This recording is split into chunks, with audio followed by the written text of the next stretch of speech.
प्रदेश में ये कहा जा रहा है कि हम 24 फसलें खरीद रहे हैं, मुख्यमंत्री और आजकल प्रधानमंत्री भी डाटा रख रहे थे, लेकिन आज अभी ये कहा गया कि भाई आप कैसा करके दिखाइए। लेकिन क्या आपको लग रहा है कि वाकई में एमएसपी पर जो डिमांड्स हैं किसानों की, या किसान जो कह रहे हैं कि हम दिल्ली जाना चाहते हैं, क्या समाधान है इसका? क्योंकि हर तरफ से अपनी अपनी बातें, अलग अलग तरह की राजनीति है।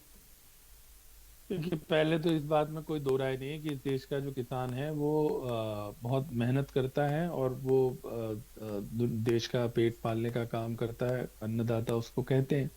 और ये भी सही है कि उसकी मेहनत से ही आज खाद्यान्न के मामले में खाद्य सुरक्षा की बात हम कर पाए हैं। क्योंकि एक जमाना था जब हमारे पास खाद्यान्न सुरक्षा नहीं थी आजादी के बाद, और ग्रीन रिवोल्यूशन और ये सारी चीजें बनी। दूसरी बात, तो इसके लिए नेचुरली जो भी दल हैं वो सभी जिम्मेदार हैं। राजनीति जो हुई है, जो किसान आज इस स्थिति में, इसमें कोई दो राय नहीं है, आज की भी और पहले की भी। अगर आज वाले कहें कि जी हमारा बिल्कुल ही सब कुछ बढ़िया चल रहा है, तो वो भी ठीक नहीं होगा, और अगर पहले वाले कहें कि हमारे टाइम पे सब कुछ बढ़िया था अब खराब हो गया, तो वो भी सही नहीं। सिस्टम बना हुआ है। सिस्टम क्या है उसे समझिए। System FCI, food corporation of India है, जो राज्य सरकारें भी खरीद करती है ना। जो कई बार लोग कह देते हैं जी पंजाब में क्यों नहीं खरीद हो रही है, यहाँ क्यों नहीं हो रही, वहां क्यों नहीं हो रही। एक सिस्टम है जिसके तहत राज्य सरकार की एजेंसियां लेती हैं, लेकिन वो on the behalf of food corporation of India लेती है। फूड कॉरपोरेशन ऑफ इंडिया तय करता है मानक। होता क्या है, जो बात बड़ी कन्वीनियंटली सब लोग गोल कर जाते हैं, इसमें कोई दो राय नहीं कि एमएसपी पर खरीद है, एमएसपी पे रेट है, सब कुछ है। लेकिन किसान को अड़चन कहाँ आती है कि जो मानक तय किए गए होते हैं कि जी इसमें 17% तक नमी होगी, इसमें 15% तक नमी होगी, उसकी आड़ में उसको परेशान किया जाता है, जिससे वो मजबूर होके औने पौने दाम पर वहां पर बेच देता है। कई बार तो ऐसा भी होता है कि आड़ती से पहले ही पैसे ले रखते होते हैं। तो उस पूरे सिस्टम को समझने की जरूरत है। अब पंजाब वाले ये कहते हैं कि क्योंकि एफसीआई हमें वो नहीं कर रही है। अच्छा, एफसीआई डायरेक्ट खरीद भी करता है, एजेंसियों के खरीद भी, बल्कि चावल का भी मैं आपको बता दूं, जो मिलर्स होते हैं उनसे फिर एफसीआई ही चावल लेता है। उन्हीं की जिम्मेदारी। और ये बात किसी से छिपी हुई नहीं है कि एफसीआई में बड़े स्तर पर भ्रष्टाचार रहा है।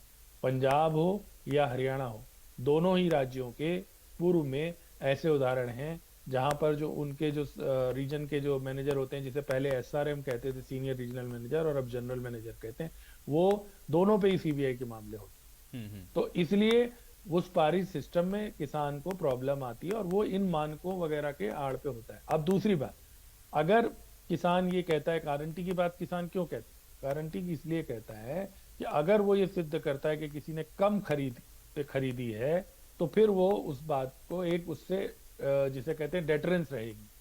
अब मोदी जी ने रैली में कहा कि 140 करोड़ या जो भी फिगर उन्होंने बताया, 1000 करोड़ हमने दिए हैं, नेचुरली दिए होंगे, इसमें कोई दो राय नहीं। लेकिन जैसे मैंने कहा कि क्या हर किसान को रिलीफ मिली हो, वो नहीं। हाँ, ये ठीक है कि आज की तारीख में वो ये भी तर्क दे सकते हैं कि भाई जो किसान ज्यादातर हैं सड़कों पे, वो पंजाब के हैं, इसमें कोई दो राय भी नहीं है। हरियाणा की तरफ से जो किसान है वो उतने नहीं है, तो वो ये कह सकते हैं कि पंजाब में ज्यादा समस्या है। और ये बात सही भी है कि पिछले दिनों में पंजाब में काफी समस्या रही। इससे पहले भी आपको याद होगा किसानों ने रास्ते भी रोके, इवन जी। ट्रेन भी रोकी थी। हम्म। लेकिन हम लोग तो यही कामना कर सकते हैं, हालांकि वो बहुत दूर की कौड़ी है, कि राजनीतिक दल एक दूसरे पे ये कहें कि जी कर्नाटक में खरीद क्यों नहीं हो रही, वो कहें हरियाणा में नहीं हो रही, वो हिमाचल के आंकड़े। आज तो ललित सर पूरी तैयारी करके आए हैं, ऐसा लग रहा है सरकारी पूरा प्रेस नोट ही उन्होंने बगा लिया था, कितने हेक्टेयर जमीन है, कितने कृषि योग्य। और अच्छी बात है, करनी चाहिए। हम लोग तो फ्रेंकली ऑफ हैंड इतना पता भी नहीं होता, तो चीजें पता लगती हैं उससे। जो बातें वो कह रहे थे वो ठीक कह रहे थे कि हिमाचल में अलग स्थिति है। वहां पर कोई एफसीआई के बहुत बड़े बड़े बिक्री केंद्र, वो खरीद केंद्र हैं भी नहीं, क्योंकि वहां पर जो है वो अपनी कंजम्पशन के लिए यूज होता है, और मक्की वगैरह का कुछ जगहों का वो है। जी। और बाकी दूध वूध में भी उन्होंने कोशिश की। तो हर सरकार काम करती है, कोई उसमें वो नहीं है। हमें करना ये है कि केवल कांग्रेस बीजेपी या लोकदल ना करके, देखिए किसानों पर किस राज्य में गोली नहीं चली, आप बता दीजिए। बीजेपी में भी चली। अभी उदाहरण दिया जा रहा था, जो पिछले साल संभवतः या इस साल के शुरू में, या पिछले साल संभवतः, वो जो लड़का शुभकरण जिसकी बात कर रहे थे, आईएनएलडी के राज में, मैं उस समय पत्रकारिता में था, मैं खुद कंडेला गया रोज, जब चौटाला साहब मुख्यमंत्री थे। और कांग्रेस के राज में भी सतनाली में गोली चली, पता नहीं बंसीलाल के टाइम पे भी चली। मतलब किसान को न्याय जो है उस तरह से नहीं मिला, और उसकी वजह यह है कि हम लोग राजनीति में उलझ जाते हैं, बजाय सिस्टम को ठीक करने के, बजाय फूड कॉर्पोरेशन ऑफ। और ये इस लड़ाई में मैं आपको ये भी बता दूं कि अधिकारी फायदा उठा, क्योंकि जब कोई आलोचना होती है तो अधिकारी ये कहते हैं ये तो राजनीतिक दल इसलिए कर रहे हैं, ये तो कांग्रेस वालों ने कहना ही है, हमारा तो काम बड़ा अच्छा है।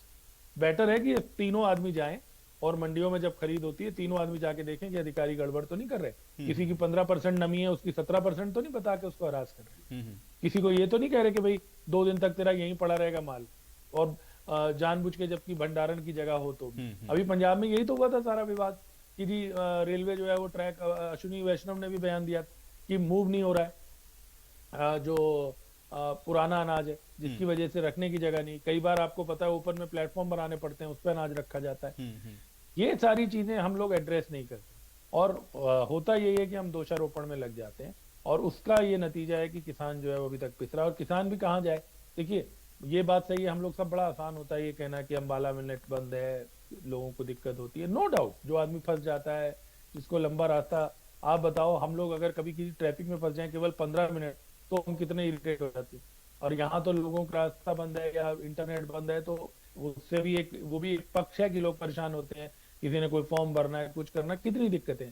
लेकिन एट द सेम टाइम जो व्यक्ति सड़क पे है उसको भी हम अगर ये विशुद्ध सोचे इस तरह से कि वो गुमराह हो गए हैं सब लोग, या वो राजनीति में है, या क्योंकि अब उन्होंने बुआई कर दी है तो वो खाली हैं, खाली होके भी सर्दी के मौसम में सड़क पे रहना कोई आसान नहीं होता है। तो इसलिए ठीक है, थोड़ा उमेश जी सा आपका ये कहना है कि इसके दृष्टिकोण असल से जो